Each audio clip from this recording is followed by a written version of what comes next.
Alright, welcome to the INPLAY Meteor 3 case review together with the INPLAY Ice Tower 3-in-1 with a remote. And then I added three extra fans so that it'll cover majority of the spaces. You could add two more for these slots. Two more fans, and the fan hub should be able to handle it.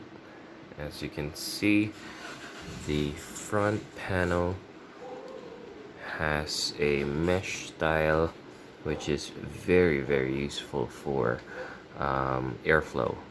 You'll want as much air going through here and then exhausting all the way up or outside here.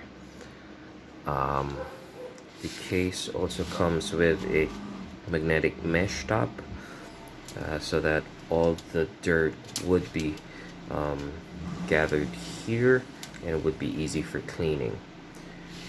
So you have a power button, two USB slots here, audio jack, some LED, and this one is the USB 3 slot.